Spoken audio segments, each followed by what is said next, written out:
not good. It's not good at all. I've gone twice now for my drips, my IV infusions.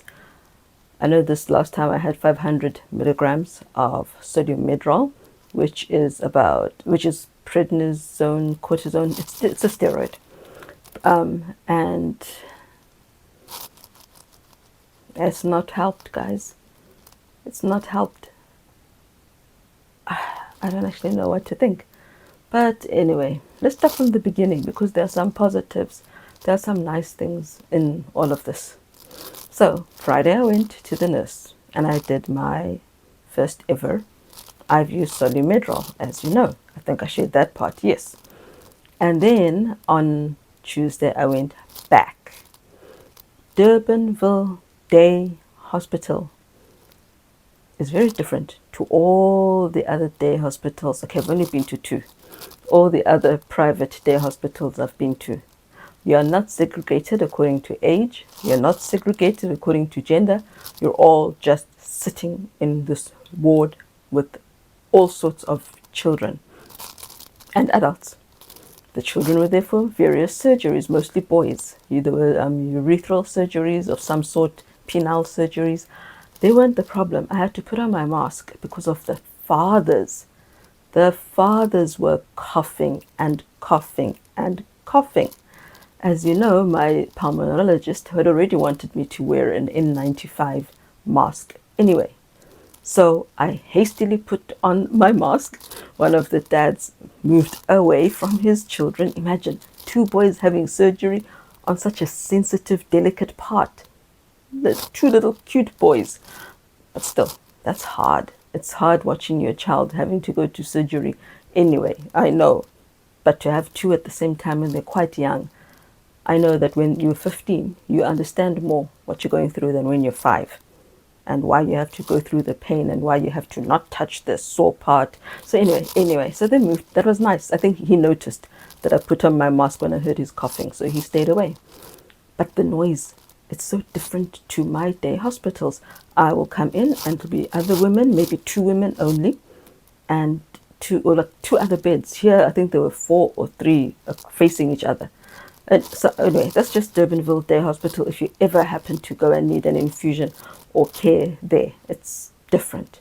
Crying, it wasn't nice. And I'm a very private person. Yes, I'm online, but I'm a very private person with my body. So now I had to climb onto the bed wearing my dresses and stuff around all these people coughing and making noise. It wasn't nice. It's not calming. And when you want to read, you can't read. 2 parents had I don't know what they were watching on their phones. So they were watching stuff on their phones on loud volume. They didn't have headphones on. So it's the children waking up from surgery crying. It's the parents talking to each other loudly. And it's the radio, TV, whatever, movie, whatever they're watching. It's horrible. The only better thing about it than my doctor, being with my doctor at her office, was that with the doctor I had to sit in a chair and that hurts more. Whereas there I could lie back. And they gave me food, gluten-free bread. So I had a sandwich there, like at the doctor's, but I think I prefer the doctor's. I really do. So if you ever find yourself being asked if you would rather have your IV of sodium medrol at the doctor's or at Durbanville Day Clinic, choose your doctor. If they have a quiet place. It wasn't quiet at my doctor's either because there are 2 doctors sharing the rooms, so they have their own patients coming in and out and all. But it was definitely quieter than Durbanville Day Hospital. And you stay in your own room in privacy at the rheumatologist's rooms. So that's also different. And then no coughing daddies. My sinus infection is still bad. Okay, yeah, so that was that. And weekend came along. Some of you might have watched the video where I just wept and wept because I miss my father. I miss what December used to mean, which was family time. I could take all my books with me and I could just read, be with my cousins who we used to be so alike with. and just be family, bond. That was December. And you know that I was weeping over that. But also just because my children don't have an aunt or uncle who is there for them. That hurts. I used to have a cousin who was like an aunt until things went berserk. As many of us have found, we have those lovely holidays as children until we grow up and form our own lives, lifestyles, plans, and then suddenly, if we go against the family plans, we're not welcome anymore. If we want to live a different life, we are not loved anymore. So the children were always going to miss that part. But because we don't belong. But I have this young lady who is, I'm going to name her. Her name is Azol, and she came to take care of my parents for a very low wage, truly low wage. But I knew that it would be better than staying home. She's been job hunting for ages, ages. So, and she wanted to do it too. She wanted to come and help take care of my parents. So, I got to know her. Well, I knew her already. My children got to see her, and my children loved her. But she lives in the Eastern Cape. And when that working for my parents didn't work out, back she had to go to the Eastern Cape. And that's far. But she got a potential job offer here in our province. So she came back. She saw the children once when she came during the week. But where she lives is far, especially if you're paying private transportation, Uber, etc. It's really far. And on weekends, now that she was at work, she couldn't come during the week like she came that time on a Monday. The children loved her. I might have shared those pictures already. The children loved her. And even Nene, who had first seen her on FaceTime video, WhatsApp video, now could see her in the flesh, and she still loved her. And that's the other thing I wanted to be so grateful for. I'm thankful for technology. She could keep in touch with my children even though she was all the way in Eastern Cape.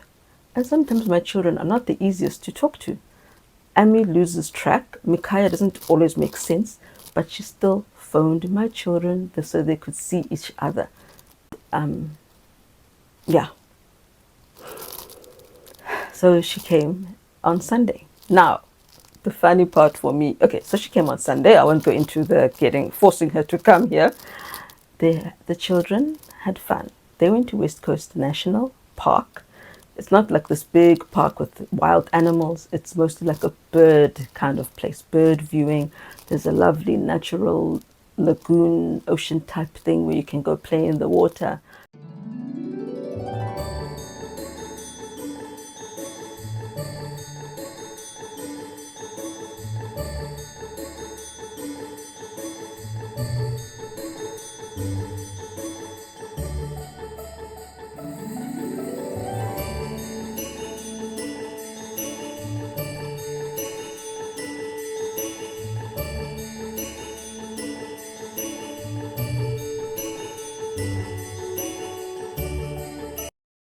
It's nice. It's beautiful. The water is a different color to our color. It's a beautiful place. And my oldest daughter, said, we haven't been there in a while. I don't think we've been there since the twins were born, and they're 5 years old plus. So I said, yeah, it would be nice for you to go. And I assumed I would stay home with our daughter, our non-speaker. But they said, no, we'll take her. She likes the car. What could go wrong? Lots of things can go wrong, unfortunately. But we thought if she has her iPad, which since last week she has been really into, she'll be happier, more controllable. But you know how it is as parents or caregivers, if you're not the actual parent. When your special needs child who is very sensitive goes away, you're not at peace. So I was worried the whole time, really worried when they were gone. And it wasn't for no reason. They got back. The rest had fun. She hadn't. And again, this is the thing with autism. It can come with other comorbidities or other issues. So she has intellectual impairment, big time. She can't reason much. And so when they went to play with the water, she wanted to go take other people's flotation devices. She wanted to go deeper into the ocean to go and climb on other people's boats. She didn't understand that that's not for her. For her, everything belongs to her. And it is a fight we have even here at home. So she screamed and screamed and screamed. They took her to the car, and even the Sand Parks people, the parks officials, asked, "What's going on? Is everything okay?" So they explained that no, she wants to take other people's things. So they laughed, and that was fine. And what else had made her angry? When they were in the bird hide, she wasn't just satisfied with looking out and seeing the birds. She wanted to go through the hole, down, and go and touch the birds. Of course, that set her off because she's not allowed to. Her twin, same age, totally got it, but she can't. So she also was angry about that. So you see, for me, it's not autism meltdowns. These are real tantrums, but they are huge and devastating.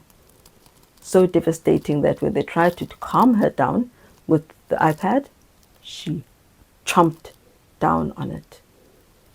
I shudder to think what happened with the pieces that were left. I don't know what she did. I don't know if she swallowed them. I pray not. She's fine, so I guess she didn't swallow them. I forgot to ask the children, but what happened to the rest of the pieces? She bit down on the iPad. And if she can bite that strongly, imagine when she's biting on my hand, which she has tried to do. Grab my hand and grab this, grab lids, grab anything that's near her when she's in that feeling to bite on it. And it has worried me for her sake, her life, her health. It's just worried me. So yeah, that's what happened with the iPad. So everything is marred by special needs in some way, especially her challenging special needs. Everything is tainted. And that's sad because we don't want that for our children. We want them to be happy. We want everyone else, the siblings, to be happy. They really were sad, really sad. So my daughter said, well, maybe if we go during the week next time instead of a Sunday, maybe there won't be any boats. It's sad. So yes, they came back. Her twin was very happy. She told me, we saw flamingos. They were standing like this. But they weren't well, she was flopping it down. They weren't wobbly. So she enjoyed it. She enjoyed just looking at the birds. But what I'm grateful for is that my children are loved, and with much sacrifice to pay to come all the way here on Uber and go back. It's a lot of money. I don't have the fuel to go there, and it is far. So I don't have the fuel to offer to get someone to drive her back home. It's a great sacrifice that Azola made to come for the children, because the children wanted her. She'd wanted to come and say goodbye before she goes away on holiday. It's not on holiday, it's going home. But, and there's no home. She's like me, no parents, no nurturing family. She's just going to where she lived, because currently she's sharing a place with someone else. So, yeah, she's going to go home. So she wanted to say goodbye, give them the visit they were waiting for and waiting for and waiting for. And she did that, and they were happy. And when my daughter, I heard my girl, my 5-year-old, saying, she asked her, are you going to play with us? And she said, yes. And she said, oh, I'm so excited. I'm so excited. She's going to play with us for many minutes. Oh, it was just so. That's what I want. That's what I've been begging God for. Someone who my children will also love. So they had fun playing together. She was their patient. Don't ask me what the illness was. So they had fun. They were happy. And making happy memories is all I want for my children. Monday, I went back into hospital. I went to a hospital. Before this, I'd been at the doctor's rooms.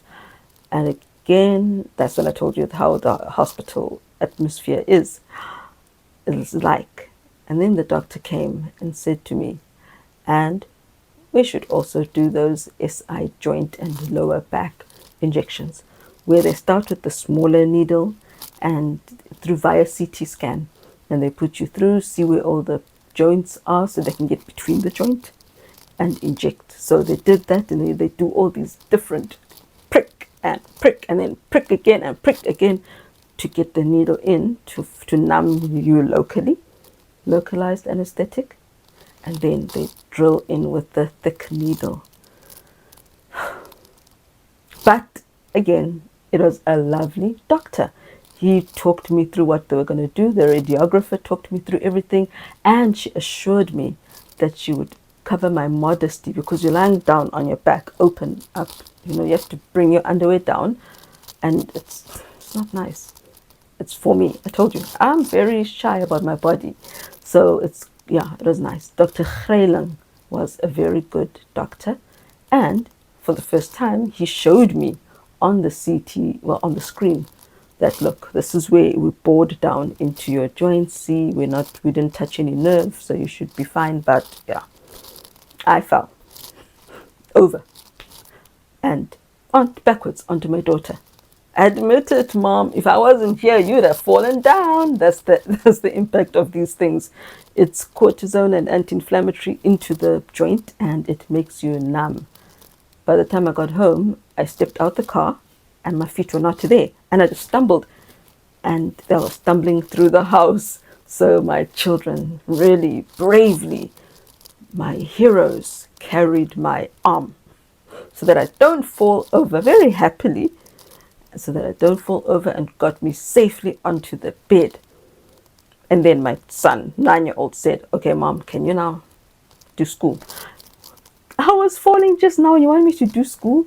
And the thing is, when you have those injections, you have a few days of extra pain in your bones because of what they did. But I got up and I did do a little bit of school with him. And that's how our Monday was. The doctor told me to tell her if things are not good by today, this morning, or last night. And I told her this morning, still not good. My neck and shoulder, I couldn't sleep at night. My knees are a mess. And this lower back is bad. We've got the good with my daughter, my 5-year-old. I teach her something once and she remembers it forever. She hears something once and she remembers it forever. She just sat there one day at her table. Melanin makes your skin brown. The more melanin you have, the browner your skin will be. If you don't have much melanin, your skin won't be brown. I'm like, okay, thanks. Thank you for telling me. It was creepy. It just came out of nowhere. So I had shown them, we talked about planets briefly. I mean, she's 5. And she went round to the poster one day and just told me, look, this is Earth, this is the sun. I was so pleased. And with our schoolwork, I'm pleased that she's reading. So now I've taken to putting words, not only on the fridge, but on the whiteboard. Just words. And then she just reads them for me. She just reads them without having to be told, okay, G-O says go. She reads the sentences. I'm so pleased. Our school is very unorthodox because she's ahead of where she is, but she's not ahead in terms of tracing ability and pre-writing. So I'm putting in a bit of that and doing my own school to tide us over till we order the next year's curriculum, for which will be kindergarten for her. I'm happy. I'm happy with the progress we are making. I'm happy with the progress the children are making with their vision therapy, but there's always a but. In the same way my girl, my 10-year-old, really struggles with left and right, my son does too, my 9-year-old. So one of the floor map things, he's meant to first go in himself and say, okay, when I get here, I must turn right. But he doesn't have any concept of left and right. He doesn't even understand or get that he's right-handed. So when I say to him, okay, Mickey, what hand do you use to write with? Because, right homonyms. So I can tell him, okay, right hand, because you write with it. I use my left hand. No, you don't use your left hand. Okay, I use both my hands. No, you don't. You only use your right hand. So if you can't even know that I am writing with my right hand, how will he understand right side? So that's been our struggle. He will march, then he says to himself, left, right, and then turn. And then he says, same thing, left, right. And I'm thinking, but that's the wrong hand. Oh, yeah, so, yeah, you win some, you lose some. I'm just grateful. I don't know what the doctors will plan, so this is not complete yet, maybe. But I'm feeling sick. I'm nauseated. I'm uncomfortable. I'm really hot. My stomach is sore. I've been having waves of pain going around from my back to my stomach, like gastritis pain, like ulcer pain. And this prednisone type stuff does cause that, to trigger it. It's sad when treatment makes things worse. That's how it is. It's like chemo. It's the same kind of concept. And we're all just trying to find the right treatment. So far we failed, and I apologize so profusely to the doctor. I said, I don't know why my body doesn't want to behave, because I hate telling the doctor I'm not well. She has so many of us to deal with. I don't want to add to her burden, but I'm not well. I do need help. So yeah, that's the update. That's the update for now. My children were happy, and I was so happy. So happy for them. They've got an aunt. And when I said to my girl, all right, next time, can Auntie Azola, who she calls Zola because she has this very white accent. Okay, so do I, but I at least say Azol. But yeah, so I said to her, can Auntie Azola visit me next time?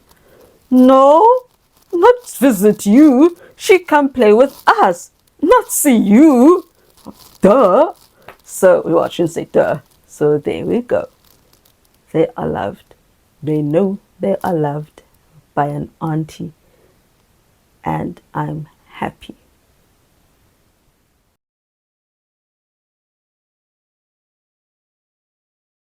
All right, before I move on to the next part of my physical journey, homeschooling this week, I will end with the concept of schooling while playing.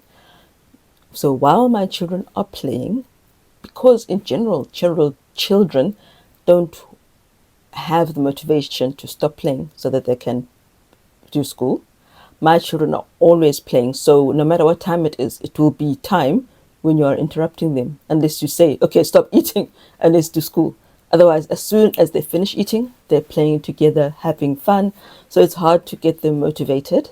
My older children, for them, school itself was fun, which is understandable if you can read everything clearly and it's not just all jumbled up letters on top of each other as it is when you're dyslexic, or as it seems when you're dyslexic, when it doesn't look like the end of the word has disappeared and the letters are actually below it, and you don't skip lines, and you can therefore follow what you're reading, and the book is fun because it can understand every word and line. You will want to do school because school is interesting. School gives you more information. I enjoyed school, and my curriculum wasn't even as fun or as interesting as my older teens' curriculum was. So it's understandable. And the children's curriculum is more story based. Let's look at the colors on this painting. Can you point to red? That's how my children's preschool is. It's not, this is red, this is green. It's different. And we're also marveling at the artist colors. It's usually a scene out in nature. How do you think the child was feeling? It's not just this is blue, this is red. But still, it's not really motivating if you are a child who has ADHD and is autistic, and you might also have pathological demand avoidance, which means I decide what I want to do. So how I've also, besides the tip I gave last week, which is to have the schoolwork conveniently out as my child walks up and down while playing, so that she then comes and says, hey, let's do this. What I'm also doing is going into their school, into the playroom, wherever they are, in the garage, which is their main play area, or in my 5-year-old's bedroom. I go into there while they're playing and I say, hey, can you just quickly do this for me? and I'll have written, for example, yesterday she was meant to learn the letters K, the uppercase and lowercase, so she knows them already. So I just went in and I said, hey, and I had I'd written out different letters, uppercase and lower cases, L, M, K, and I asked her, can you show me the K? Can you show me the uppercase K? Which kind of L is this? So, and then we just passed on. It's just a few seconds, but you've achieved part of what the lesson wanted you to achieve. And then when we go to desk work, we do the tracing work.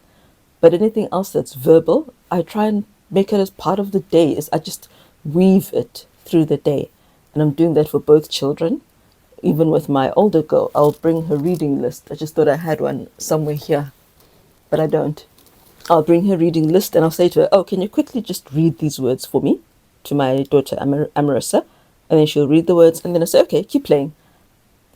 So then they don't feel like, oh, I have to go to the desk and do reading.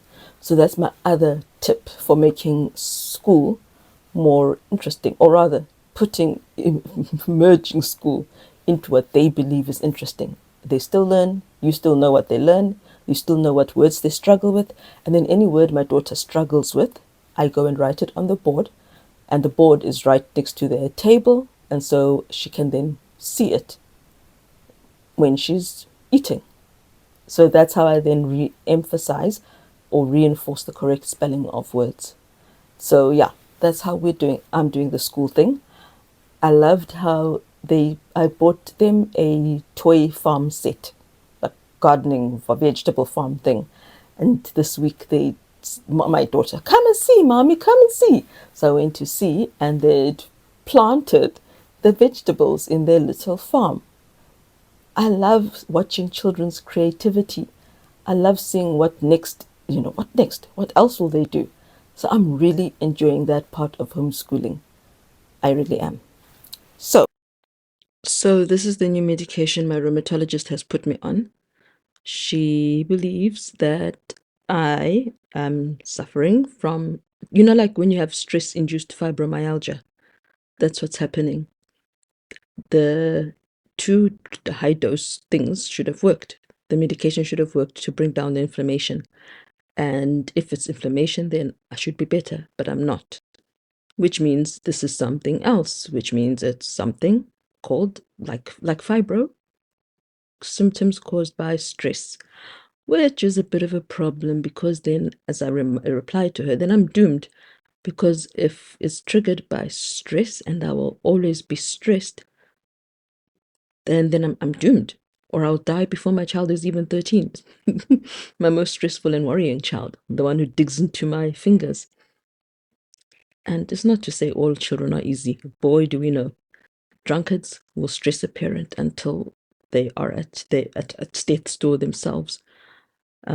Alcoholics, drug-taking children, all sorts of children will stress a parent. But I know that this is my one. It's not a behavioral thing. It's for life. It's something I can't change. I can't change ADHD. I can't change autism. I can't change intellectual impairment. I can't change delay. So I replied and I said, then I'm doomed. I would rather this were AS and it's just taking a long time to respond to my medication. So that's where we are with that part of my week. They aren't the only ones who take their fashion seriously. I mean, this dress will be a repeat. A nurse told me, and then a doctor told me at a different time that the dress looks good. I will definitely be repeating it, and then I'll feel as good as my girls feel. Reason number 5,631. Reason number 5,631. I'm just making up a number. This is the reason why I need everything just lockable. My husband was saying, no, but you can hide the things from the middle too by putting them in the kitchen. This is what happens to the things in the kitchen. They somehow land outside on the ground. Is that you? No. Who is it? I don't know. Always the story. I wanted to clean the... I don't... Pardon? You wanted to what? Clean the pool, I think. You wanted to clean the pool, so you took my dish, my sieve, and then you left it there. It's your sieve. Yes, it's my sieve. Who did I put it back there. My parents came to take it to use it for sand. Micaiah took it to use it for sand. So why can't you remember that? I don't know. Yeah? She says you took this to use it for sand. Do you remember that? I will look on my camera. Do you remember that? Yes, I think so. What did you do with the sieve and the sand? I used it to make my cake So why did you say you didn't use it? because I actually forgot. I am going to go insane. Should you use my sieve for outside sand cake? Oh no, sorry. They're everywhere. You just have to laugh at them. Okay, are we looking? So I have to close the door. Just don't see Rio. We're closing the door so we don't see her. Why don't you want to see her? But we're going to see you. Oh, you're closing the door so she can't see me. Yes. That's nice, so that I can. Racist. Thank you. That's so kind of you. I should have been suspicious. She came and called me into the room while I was actually working, making food, and she said I must come into the room so that I can rest. Her sister was in the other room with her iPad, so she closed the door on her sister so her sister could stay away from me, ostensibly so I could then rest in peace without anybody coming to me. I was wrong. Can you please say that again? What did you ask me? Can you go on the bed with you? So you want to come onto my bed? Yes, please. So I'm not meant to rest alone. Yes. I mustn't rest. Yes, you must rest. And you? After iPads. Where? Over here. And where must I be? Here. Okay. My poor girl, but I know what she was saying. She's usually content to play on the iPad without me there. But she gets a bit jealous because she knows when her sister is on her iPad, her twin, she wants to be on my bed or in my presence or next to me. So she was trying to say it's my turn to be on my iPad next to you without her getting in the way and monopolizing you. So that was the plan. It worked. You said it was a what idea? It's a great idea to come on your bed. Or rest. I can hear Rio doing something. It has to be quiet. So we must be quiet. Yes. Okay. When I got home, I asked the children why they were wearing black today. You know, what was the reason? No, I said, so you're wearing black today? And they said, yes, because Ella said we can't yet wear our pajamas. It only makes sense if you are them, why they have to wear pajamas or nighties during the day. Specific pajamas and nighties from Shein, not the Woolies pajamas and nighties. Don't ask me. And why, therefore, if they can't wear pajamas, the next option is either to wear what my daughter calls a beautiful dress or black. I don't understand it, but I will just laugh at it. I think it's cute. Let's see how long this matching phase lasts. I'm thankful for the happy moments in my life. Here's to many more, and I'm praying that my daughter stabilizes and doesn't hurt me anymore. Have a good weekend. God bless. May you worship those who can worship. May it be edifying and blessing, and may your presence be a blessing wherever you will be worshiping this coming Sabbath. Goodbye.